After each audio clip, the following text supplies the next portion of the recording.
അങ്ങനെ ആകാശയോട് ജോർജ് പറയുന്നുണ്ട്, ആകാശേ ദേ ഈ ഭൂമി വാങ്ങിക്കാൻ പറ്റില്ല, ഇത് വാങ്ങിക്കാനോ വിൽക്കാനോ സർക്കാരിന് മാത്രമേ സാധിക്കുള്ളൂ, ഇത് സർക്കാർ മരവിപ്പിച്ച ഭൂമിയാണ്.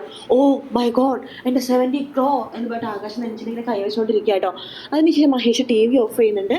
ഓഫ് ചെയ്ത് കഴിയുമ്പോഴേക്കും വിഷിത നമ്മുടെ സ്വപ്നയോട് ചോദിക്കുന്നുണ്ട്, അമ്മേ നമുക്കിപ്പൊ ഒന്നും പറയാനൊന്നുമില്ലേ, നേരത്തെ എന്തൊക്കെയോ പറയുന്നുണ്ടായിരുന്നല്ലോ, ഭർത്താക്കന്മാർ പറഞ്ഞത് ഭാര്യമാരെ അനുസരിക്കണം അല്ലെ, ഭാര്യമാര് പറഞ്ഞത് ഭർത്താക്കന്മാർ അനുസരിച്ചത് കൊണ്ട് കണ്ടില്ലേ സംഭവിച്ചത് എന്താണെന്ന്. ഇത് പറഞ്ഞിട്ട് ഇവിടെ നോക്കിയതിനു ശേഷം ഇഷിത റൂമിലേക്ക് പോവാട്ടോ.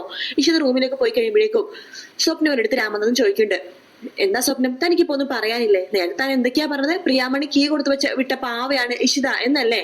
എടാ മഹേഷ് പോയി ഇഷിതക്ക് സോറി പറയാൻ എന്ന് പറയാണ്. അങ്ങനെ മഹേഷ് പതുക്കെ റൂമിലേക്ക് ഇങ്ങനെ പോകുവാട്ടോ. ഇഷിത റൂമിലെത്തിയതിനു ശേഷം ഇങ്ങനെ ഓരോന്ന് ആലോചിച്ചുകൊണ്ടിരിക്കുകയാണ്. ആ ലാൻഡ് മേടിക്കാൻ പോയ സമയത്ത് ഒരു പുള്ളിക്കാരനെ കണ്ടിരുന്നല്ലോ, ഇഷിതയുടെ പറഞ്ഞ ആദ്യം സംസാരിച്ചു വന്നത്, അതായത് അയാളുടെ പുള്ളിക്കാരന്റെ മോളുടെ ഹോസ്പിറ്റലിൽ കേസ് വന്നപ്പോഴേക്കും ഇഷിതയാണ് കൈകാര്യം ചെയ്ത് രക്ഷപ്പെടുത്തി സ്വന്തം മകളെ പോലെ നോക്കിയെന്ന്. ആ പുള്ളിക്കാരനാണ് ഇഷിതനെ വിളിച്ചത്, ചിപ്പി അതുകൊണ്ട് ഇഷിതെന്നോണ പറഞ്ഞ് പുറത്തേക്ക് പോയതാട്ടോ.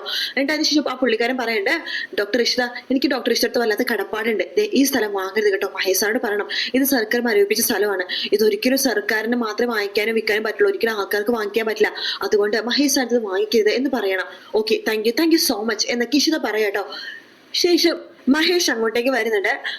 എന്റെ സ്വഭാവം എന്താ ഇങ്ങനെ, ശരിക്കും പറഞ്ഞാൽ തനിക്കൊന്ന് സംസാരിക്കായിരുന്നു എന്റെ അടുത്ത്, എന്തൊക്കെയാണെങ്കിലും തന്നെ ഭർത്താവല്ലേ ഞാന്, അങ്ങനെ എന്തെങ്കിലുമൊക്കെ ലാൻഡിന്റെ പ്രശ്നം ഉണ്ടെങ്കിൽ തനിക്ക് എന്നോടൊരു പരസ്പരം കമ്മ്യൂണിക്കേഷൻ നല്ലതായിരുന്നു എന്ന് പറയുമ്പോഴേക്കും ഇഷിത മഹേഷിന്റെ മുഖത്തേക്ക് നോക്കാണ്. അതെ, മതം പൊട്ടി നിൽക്കുന്ന ആനടുത്തേ, ഞാൻ ഡോക്ടർ ഇഷിതയാണ്, പീഡിയാട്രിഷ്യൻ ആണെന്ന് പറഞ്ഞിട്ട് ഒരു കാര്യമില്ല എന്ന് പറഞ്ഞിട്ട് നമ്മുടെ ഇഷിത അവിടെ നിന്ന് എഴുന്നേറ്റ് പോയിട്ട് മഹേഷ് ഏറ്റില്ല എന്ന് പറഞ്ഞിട്ട് അവിടെ തന്നെ ഇരിക്കുകയാണ്. അതിനുശേഷം കാണിക്കുന്ന വിനോദിനെയും അതുപോലെ തന്നെ സുചിത്രേനെയാണ്.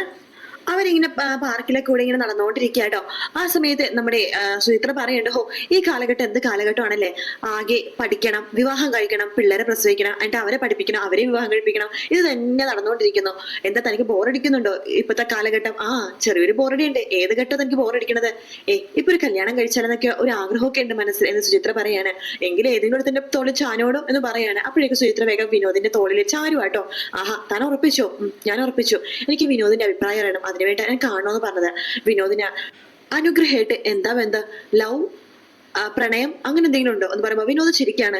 താൻ എന്ത് ചോദ്യോട് ചോദിക്കണത്, അവളെന്റെ നല്ലൊരു ഫ്രണ്ടാണ്, അവൾക്കും ഞാൻ അങ്ങനെ തന്നെയാണ് എന്ന് പറയുമ്പോൾ സുചിത്ര പറയണ്ടേ, ഇല്ല അവൾക്ക് ചെറിയൊരു പ്രണയം വിനോദിനോടുണ്ട് എന്ന് പറയുമ്പോൾ, ഇല്ലടോ ഒരിക്കലും ഇല്ല, അവൾക്ക് എന്നോട് നല്ലൊരു ഫ്രണ്ട്ഷിപ്പാണ്, എനിക്കും അങ്ങനെ തന്നെയാണ്. നോക്ക്, തനിക്ക് വേണ്ടി കാത്തിരുന്നവനാണ് ഒരുപാട് വർഷം, തനിക്കറിയാലോ. ആ സമയത്ത് അനുഗ്രഹം പോയിട്ട് ഒരാളും എന്റെ മനസ്സിലുണ്ടായിരുന്നില്ല. നോക്ക്, ചിലപ്പോൾ എന്റെ ആശ്രയം വിടും കേട്ടോ, എന്നിട്ട് തന്നെ കല്യാണം കഴിച്ച് സുഖമായിട്ട് ജീവിക്കാനാണ് എന്റെ ഉദ്ദേശം. സമാധാനം, എനിക്ക് സന്തോഷമായി എന്ന് സുചിത്ര പറയാണ്. ആ സമയത്ത് നമ്മുടെ വിനോദ് തന്റെ കല്യാണം കഴിയുമ്പോ തന്നെ പേര് ഞാൻ മാറ്റും. അതെന്താ മാറ്റേണ്ടത്, തനിക്ക് ഞാൻ ഊർമിള എന്ന് പേരിടും. കൊള്ളാം, ചേട്ടന്റെ അമ്മ ഇഷിതേച്ചി സീത, അപ്പോ നമ്മുടെ ലക്ഷ്മണൻ നമ്മുടെ വിനോദാണല്ലേ, ഞാൻ ലക്ഷ്മണനെ കെട്ടിയ ഊർമിള. കൊള്ളാം എന്ന് പറയാണ്. അതെ, വിവാഹകാര്യം മഹേഷിനോട് സംസാരിക്കേണ്ടേ എന്ന് സുചിത്ര പറയുമ്പോ, മഹേഷിനോട് സംസാരിക്കണം, പക്ഷെ അതിനേക്കാൾ നല്ലത് ഇഷിതേച്ചിട്ട് പറയണതല്ലേ, എഴുതിയാകുമ്പോ അതിന്റെ ചന്തത്തിൽ അങ്ങോട്ട് സംസാരിച്ചോളും. അത് ശരിയാ, എന്നിട്ട് കാര്യം ചെയ്യാം, ഇഷിതേച്ചിട്ട് ഈ കാര്യം പ്രൊസീഡ് ചെയ്യാൻ പറയാം. ശരി, നമുക്ക് അങ്ങനെ ചെയ്യാം എന്ന് പറഞ്ഞിട്ട് വിനോദ് പറയാണ്. അങ്ങനെ വിനോദ് സുചിത്ര ഭയങ്കര സന്തോഷത്തിൽ വീണ്ടും പാർക്കിലൂടെ നടന്നു പോവാട്ടോ. അതിനുശേഷം കാണിക്കുന്നത് നമ്മുടെ ഇഷിത നമ്മുടെ ചിപ്പിനെ സ്കൂളിലാക്കാൻ വേണ്ടിയിട്ട് ഇങ്ങനെ ബാഗിൽ ബുക്സ് ഒക്കെ എടുത്തു വെക്കാട്ടോ. ഇഷിത പറയുന്നുണ്ട്, അതേ ചിപ്പി മോളെ, അടുത്ത വർഷം ബെസ്റ്റ് സ്റ്റുഡന്റ് ആവോ? അമ്മയല്ലേ ബെസ്റ്റ് സ്റ്റുഡന്റ് ആവണ്ടെന്ന് പറഞ്ഞത്? എടി കള്ളി, ഞാൻ അങ്ങനെയാണ് പറഞ്ഞത്, ബെസ്റ്റ് സ്റ്റുഡന്റ് ആവാൻ ഫസ്റ്റ് അവനൊക്കെ ട്രൈ ചെയ്യണം, കിട്ടിയില്ലെങ്കിലും കുഴപ്പമില്ല, അങ്ങനെയല്ലേ പറഞ്ഞത് എന്ന് പറയാണ്. എന്ന് പറഞ്ഞിട്ട് ചിപ്പി ചിരിക്കട്ടെ, കൊള്ള, നല്ല ചിരി, കള്ളച്ചിരി, ഈ കൊള്ളച്ചിരി അതിന് മയക്കണത്. അല്ല അമ്മ അച്ഛനായിട്ട് ഡാഡിയായിട്ട് വീണ്ടും പിണങ്ങിയോ? അത് അതെ, വേറൊന്നും അല്ല മോളെ, ആ ലാൻഡ് വാങ്ങിക്കണമെന്ന് ഞാൻ പറഞ്ഞപ്പോഴേക്കും നിന്റെ ഡാഡിക്ക് എന്തായിരുന്നു ഒരു പോസ്, ഇവിടെ എന്നിട്ട് മുഖവും കയറ്റി പിടിച്ചിരിക്കുന്നത് കണ്ടില്ലേ? ഡാഡി പിണങ്ങണ്ട അമ്മേ, ഡാഡി പാവല്ലേ? പാവാണോ? അതെ പാവാണ് എന്ന് പറയാണ്. അതെ, നീ ആ കാര്യമൊക്കെ വിട്, സ്കൂളിലെ വിശേഷം പറ എന്ന് നിശ്ചിത പറയുമ്പോ, അതെ അമ്മേ, ഏതൊരു സ്കൂളിലെ ഒരു ചേട്ടനാ വേറെ ചേട്ടന്മാരെ തല്ലി കൊന്നു എന്നാ പറയണത്. മോളെ, അതിന് കാരണം മയക്കുമരുന്നാണ്. നമ്മൾ സ്കൂളിലും പുറത്തൊക്കെ ഒരുപാട് കടകളില്ലേ, അവിടെ മിഠായും കാര്യങ്ങളൊക്കെ വിൽക്കും. മോളൊരിക്കലും മിഠായി വാങ്ങിക്കരുതോ, അതിൽ മയക്കുമരുന്ന് ഉണ്ടാവും. അത് മാത്രമല്ല, പരിചയമില്ലാത്ത ആൾക്കാരെ മോൾക്ക് എന്തിനു തന്നാ അത് വാങ്ങിക്കരുത്. പരിചയമുള്ള ആൾക്കാരാണെങ്കിൽ പോലും ഇപ്പൊ വാങ്ങിക്കാൻ പാടില്ല. പിന്നെ സ്കൂളിലാണെന്നുണ്ടെങ്കിൽ ഒരുപാട് പേര് മോളെ ടച്ച് ചെയ്യും. അത് ബാഡ് ടച്ച് ആണോ ഗുഡ് ടച്ച് ആണോ തിരിച്ചറിയണം. ബാഡ് ടച്ച് ആണെന്നുണ്ടെങ്കിൽ ഒച്ചപ്പാടും ബഹളം ഉണ്ടാക്കി അത് മിസ്സുമാരെയും അധ്യാപകരും അതുപോലെ തന്നെ ഹെഡ് മിസ്സിനും കൂടെയുള്ളവരെ അറിയിക്കണം എന്ന് പറയാണ്. കേട്ടല്ലോ? കേട്ടു അമ്മേ. ഇന്നത്തെ ക്ലാസ് ഇത്രയേ ഉള്ളൂ, അപ്പൊ നമുക്ക് പോയാലോ എന്ന് പറയാണ്. ആ സമയത്ത് നമ്മുടെ സ്വപ്നവരി ആണെങ്കിൽ, എന്തൊരു ചൂടായത് രാമാ, ചൂട് സഹിക്കാൻ വയ്യ എന്നൊക്കെ പറഞ്ഞിട്ട് വീശിക്കൊണ്ട് അങ്ങോട്ട് വരുവാട്ടോ. രാമ കറണ്ട് ഇല്ല, എന്താ കറണ്ട് വരാത്തതെന്ന് ചോദിക്കുമ്പോൾ രാമാന്ന് പറയണ്ട, അത് മെയിൻ്റെനൻസ് പണി നടക്കുവാണ്, ഇന്ന് എന്തായാലും കറണ്ട് വരില്ല. അയ്യോ അപ്പൊ ഇനി കറിക്കൊക്കെ എന്ത് ചെയ്യും? കറി കരിയാനും അരയ്ക്കാനൊക്കെ ഉണ്ട് രാമ, ഇന്നെന്തായാലും പുറത്തുനിന്ന് എന്തെങ്കിലും വാങ്ങിക്കാം. എടോ താൻ ടെൻഷൻ അടിക്കണ്ട, ഞാനിപ്പോ വിളിച്ചിരുന്നു, അരമണിക്കുള്ളിൽ കറണ്ട് വരുമെന്നാ പറഞ്ഞത്. ഹൗ സമാധാനം എന്ന് നമ്മുടെ സ്വപ്നം വലിയ പറയാണ്. ശേഷം കാണിക്കണം നമ്മുടെ മഹേഷിനെയാണ്. മഹേഷ് അങ്ങോട്ടും ഇങ്ങോട്ടും നടന്നുകൊണ്ടിരിക്കുക കേട്ടോ.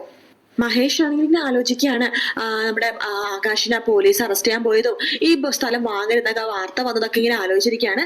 അതേസമയം നമ്മുടെ ഇഷിതടുത്ത് ചിപ്പി ചോദിക്കുന്നുണ്ട്, അതേ അമ്മേ ഡാഡിയായിട്ട് കോംപ്രമൈസ് ചെയ്തൂടെ, ഡാഡി പാവല്ലേ, ഞാനത് ആലോചിക്കട്ടെ, ഇപ്പൊ സമയമായിട്ടില്ല എന്ന് ഇഷിത പറഞ്ഞോണ്ടിരിക്കെ നമ്മുടെ മഹേഷ് അങ്ങോട്ടേക്ക് വരുക കേട്ടോ. എന്നിട്ട് പതുക്കെ അവിടെ വന്നിരിക്കുവാണ്. അപ്പോഴേക്കും നമ്മുടെ ചിപ്പി പറയേണ്ടതേ ഡാഡി വന്നു. അത് മോളെ എന്ന് പറയുമ്പോഴേക്കും ഡാഡിയുടെ തൊണ്ടയ്ക്ക് എന്ത് പറ്റി? അതോ മോളെ മുള്ള കയറിയതാണ് എന്ന് ഇഷിത പറയാണ്. ആ സമയത്ത് നമ്മുടെ മഹേഷ് അത് പിന്നെ മുള്ളു പോയത് ശരിയായെന്ന് തോന്നണല്ലോ എന്ന് പറയുമ്പോഴേക്കും നിന്റെ അമ്മ ശരിയാവില്ല എന്ന് പറഞ്ഞിട്ട് മഹേഷ് അവിടെ നിന്ന് എഴുന്നേറ്റ് പോകുക കേട്ടോ. അതിനുശേഷം സ്വപ്നവലി രാമനാഥനോട് പറയുന്നുണ്ട്, രാമനിത് എവിടെ പോയി? രാമ പൂജക്കുള്ള പുഷ്പങ്ങളൊക്കെ ഞാൻ ഇവിടെ വെച്ചിട്ടുണ്ട്, വൈകിട്ട് അമ്പലത്തിൽ പോയിട്ട് ഈ പുഷ്പം കൊടുക്കണം കേട്ടോ എന്ന് പറഞ്ഞിട്ട് കുറച്ച് പൂവൊക്കെ എടുത്തിട്ട് തട്ടിലാക്കിയിട്ട് അവിടെ വെക്കുവാട്ടെ. പക്ഷെ രാമനാഥൻ അത് കേൾക്കണമെന്നിട്ട് രാമനാഥൻ അവിടെ ഇല്ല. ആ സമയത്താണ് നമ്മൾ മഹേഷ് അങ്ങോട്ടേക്ക് വരുന്നത്. മഹേഷ് നോക്കുമ്പോഴേക്കും ആ പൂക്കൾ കാണാട്ടോ. കൊള്ളാലോ, ഗുഡ് ഐഡിയ എന്ന് പറഞ്ഞിട്ട് ആ പൂക്കൾ എടുത്തോണ്ട് വേഗം ബെഡിന്റെ അടുത്തേക്ക് പോവാണ്.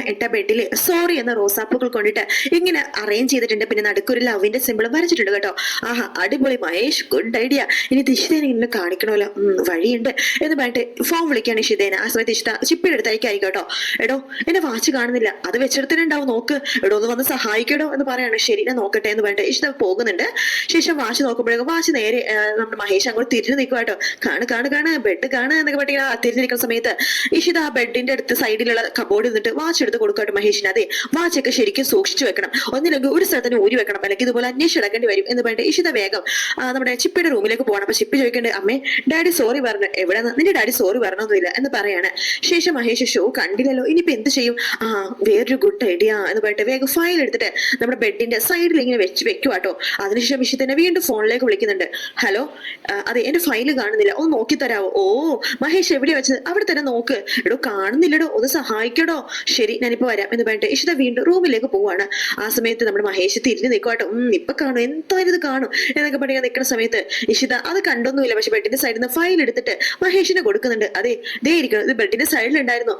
അതെ ബെഡ് ശരിക്കും നോക്കിയില്ല. ബ്രെഡ് വേണോന്നോ? ബ്രെഡ് അടുക്കളയിലുണ്ട്, എന്താ ഞാൻ എടുത്തു തരണോ? ഒന്നുമില്ല എന്ന് പറയാണ്.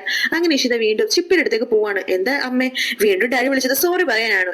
എവിടെന്ന്? നിന്റെ ഡാഡി ശരിയാവുന്നില്ല, എന്തൊക്കെയോ കാണാനില്ലെന്ന് പറഞ്ഞിട്ട് വിളിച്ചു കൂവുന്നുണ്ട്. നിന്റെ ഡാഡിയുടെ കണ്ണ് ചെക്കാൻ സമയമായിട്ടുണ്ട് എന്ന് പറയാണ്. ശേഷം മഹേഷ് ഇത് നല്ലൊരു ഐഡിയ ഉണ്ട്, ഇതിൽ എന്തായാലും വർക്ക് ആകും എന്ന് പറഞ്ഞിട്ട് മഹേഷ് വേഗം ചിപ്പിയുടെ റൂമിലേക്ക് വരുവാട്ടോ. ദേ ഡാഡി വന്നല്ലോ. എന്താ ഡാഡി? അത് മോളുടെ അമ്മയുടെ എന്തോ ഒരു തിങ്സ് ബെഡിന് നടുക്ക് കിടക്കുന്നുണ്ട്. തിങ്സോ? അതെ ഹെയർ ബാൻഡും എന്തോ ആണെന്ന് തോന്നുന്നു, ഞാൻ ഇതുവരെ അങ്ങനത്തെ സാധനം ഒന്നും കണ്ടിട്ടില്ല. എന്തോ ഒരു സാധനം തന്റെ ബെഡിന്റെ നടുക്ക് കിടക്കുന്നുണ്ട്. അതെയോ, ഞാൻ പോയി നോക്കിയിട്ട് വരട്ടെ. മോളെ ചിപ്പി നീ ഇവിടെ നിൽക്കട്ടോ എന്ന് പറഞ്ഞിട്ട് വേഗം തന്നെ ഇഷിത റൂമിലേക്ക് പോകാൻ പോകുമ്പോഴേക്കും അവിടേക്ക് കരണ്ട് വരും കേട്ടോ. കരണ്ട് ഓൺ ആവുമ്പോൾ ഫാൻ ഓൺ ആവാണ്. ഫാൻ ഓൺ ആയിട്ട് റോസാ പോലല്ല അങ്ങോട്ടും ഇങ്ങോട്ട് പറഞ്ഞു മറിഞ്ഞൊക്കെ ഇങ്ങനെ നിൽക്കും കേട്ടോ. ഇഷിത വരുമ്പോഴേക്കും ഞെട്ടി പോവാണ്. ബെഡ് ഫുള്ള് പൂക്കൾ കൊണ്ട് നിറഞ്ഞിരിക്കുകയാണ്. കാരണം സോറി എന്നൊക്കെ എഴുതിയതൊക്കെ ഒരു ആദ്യരാത്രി നടത്താനുള്ള സെറ്റപ്പിൽ പൂക്കളൊക്കെ ഇങ്ങനെ വിതറിയ പോലെ കിടക്കും കേട്ടോ. ഇഷിത വേഗം മഹേഷിന്റെ മുഖത്തേക്ക് നോക്കാണ്. അപ്പൊ ഇതായിരുന്നു ഉദ്ദേശം അല്ലേ? എഗ്രിമെന്റ് മറക്കണ്ട, ആദ്യരാത്രി നടത്താൻ വേണ്ടിയിട്ടായിരുന്നു സാധനം എന്നെ ഇത്ര നേരം പരങ്ങി ഇരുന്നത് എന്ന് പറഞ്ഞിട്ട് ഇഷിത അവിടുന്ന് പോവാണ്. മഹേഷ് ആണെങ്കിൽ കരണ്ട് വരാൻ കണ്ടൊരു സമയം അയാളെ തെറ്റിദ്ധരിച്ചും ചെയ്തു, എല്ലാം കോളമായും ചെയ്തു. എന്ന് പറഞ്ഞിട്ട് മഹേഷ് ഇങ്ങനെ നിൽക്കുവാണ്. അതിനുശേഷം കാണിക്കുന്നത് ആകാശിനെയാണ് കാണിക്കുന്നത്. ആകാശ് ഒരു കൂൾ ഡ്രിങ്ക്സ് കടയിൽ പോയിട്ട് അവിടുന്ന് ജ്യൂസ് കുടിച്ചുകൊണ്ടിരിക്കുന്ന സമയത്ത് പെട്ടെന്നാണ് തിരിഞ്ഞു നോക്കുമ്പോൾ അവിടെ മൃണാളിനി ഒരാളോട് സംസാരിച്ചുകൊണ്ടിരിക്കാട്ടോ. അഡ്വർടൈസ്മെന്റ്